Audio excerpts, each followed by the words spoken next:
die when the world is calling you. Can you hear them screaming out your name? Legends never die, they become a part of you. Every time you bleed for reaching greatness, relentless, you survive. They never lose hope when everything's cold and the fighting's near. It's deep in their bones, they'll ride into smoke when the fire is fierce.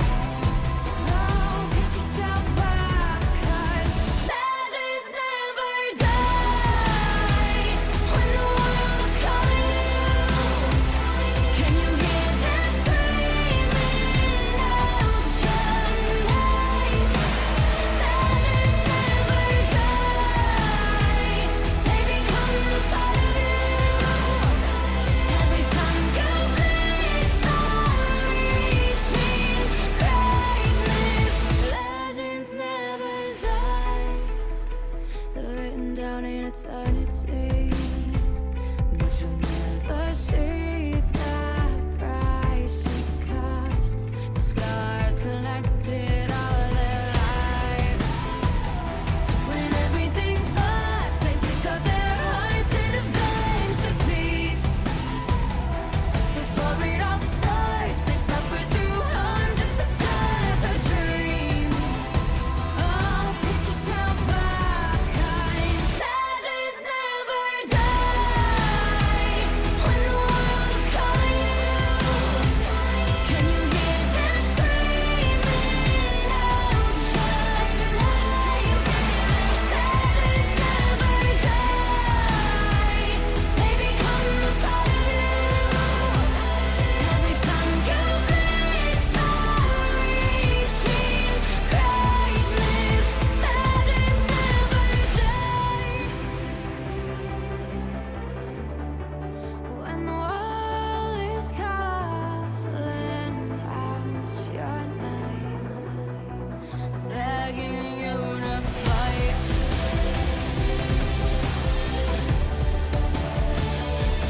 Pick yourself up once more. Pick yourself up, 'cause legends never die when the world is calling you.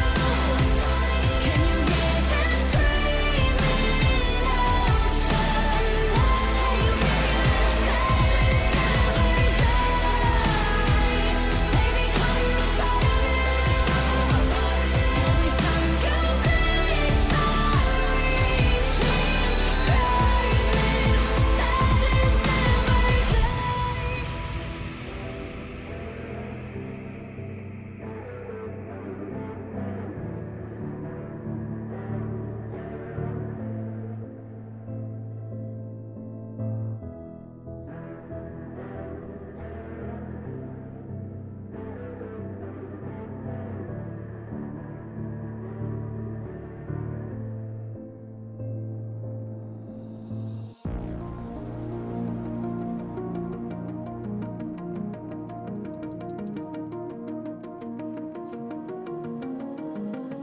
What are you willing to lose? You cover your wounds, but underneath them a million voices in your head that whisper, stop now. Another twist of the knife, a turn of the screws, it's all in your mind, and it's fighting you on yourself. The storm is coming. Wow, kid, what you gonna do now? It's your reflection looking back to pull you down. So are you gonna die today or make it out alive? You gotta conquer the monster in your head, and then you'll fly, fly, Phoenix fly. It's time for a new empire. Go bury your demons, then tear down the ceiling, Phoenix fly. And now you're playing with matches, come out of the ashes.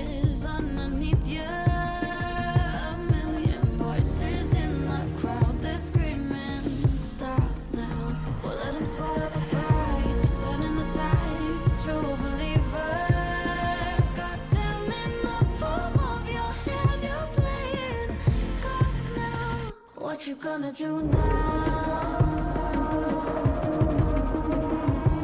It's your reflection looking back to pull you down. So are you gonna die today or make it out alive? You gotta conquer the monster in your head, and then you'll fly, fly, Phoenix fly. It's time for a new empire. Go bury your demons, then tear down the ceiling.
G'day, everybody. Welcome back for the second series of the night. It was a bloodbath in the first one. I hope you enjoyed it. But now it is going to be Cerberus taking on the Buffalo, which honestly promises to be a blood ocean if the Buffalo have their way. My name is Everyday, and with me, as always, is Vinnie and 𝗏𝗏. How are you guys feeling after the first series tonight? I'm feeling fine. We just had a pretty much showcase from EVOS that they deserve to be in that top bracket. Unfortunately, they mathematically can't be in it, but they are making the third and fourth seeds go. If we lose, we might have to play EVOS. We don't want that. That's true. Yeah, it's very true. How are you feeling, 𝗏𝗏? Doing good. Happy to see Evo's taking the victory. I think does give a little bit of opening here because I think it would have been a lot tougher here for Saigon to try to break into playoffs if it Would were have been for an impossible, EVO's in win. fact, So I thankfully, think. yeah, it would have been at minimum. It would have been exceptionally difficult. They would have had to pray for a lot of games to go their way. So now that at least keeps the door open here for Saigon. Or for that it does. So looking at this matchup, it is Cerberus taking on the Buffalo. I think we both know Cerberus is the favorite, but 𝗏𝗏, why don't you sort of alluded to it there, but why don't you sort of expand on it? What are the stakes here for Buffalo? Yeah, Buffalo is in a really kind of close position to sneaking into playoffs here, where you've got quite a few games still on the board. You have 2 remaining in the week alone in order to try to get in, and 𝗏𝗏 is only a game ahead of you right now. The problem with Saigon is they're playing against very tough opponents in first off Cerberus, which is their current game, of course, and then of course later on in the week they're going to end up playing EVO. So you saw just smacked around 𝗏𝗏 a little bit harder than we would have imagined they would coming in. And so Saigon, they don't have easy opponents to make this work against. They have to make something happen to keep their playoff hopes alive. Yeah, exactly. And we are going to have to move fairly quickly through this, so do condense your points, lads. Why don't you talk to us a little bit about Cerberus, Vinnie? How do they like to play the game? How do you think they'll approach this one? So at the end of 10-14, they seem to be crutching reasonably on the global sort of 𝗕𝗂𝗽𝗔𝗪 type comp. We saw it banned against them both times in their match against 𝗏𝗏. So maybe they still really want to go down that road. But they instead went for dominant laning AD carries. They went for the Caitlyn. They went for the 𝗪𝐼sta. And they tried to put they tried to put it all on Artemis's back and let him do what he was doing at the start of the split and just hard carrying. Fair enough. And 𝗏𝗏, how do you think the Buffalo are going to approach this one? They looked a little bit different in the beginning of the split, but as of lately, they actually have also taken quite a bit to the 𝗕𝗂𝗽𝗪𝗪 combination, especially 𝗽𝗪𝗪 for 𝗏𝗏𝗏𝗏𝗏. I think he's only played that champion in the last couple of weeks. 𝗕𝗏𝗪𝗏𝗏 is kind of looking for a new identity because I think the Kindred was really good, but outside of that, didn't see much in terms of play, or at least not a lot of success recently. So I think Saigon could be contesting for that likes of that 𝗽𝗪𝗪𝗏𝗏, that dive composition against Cerberus. Yeah. Very, very true. And I mean, so sort of the big problem here for Buffalo, of course, is this, if we want to be real about it, they're just kind of the worst team here on the day. They're 7th for a reason, while Cerberus is, of course, more towards the upper end of the bracket. Vinnie, how do they begin to sort of overcome the skill gap?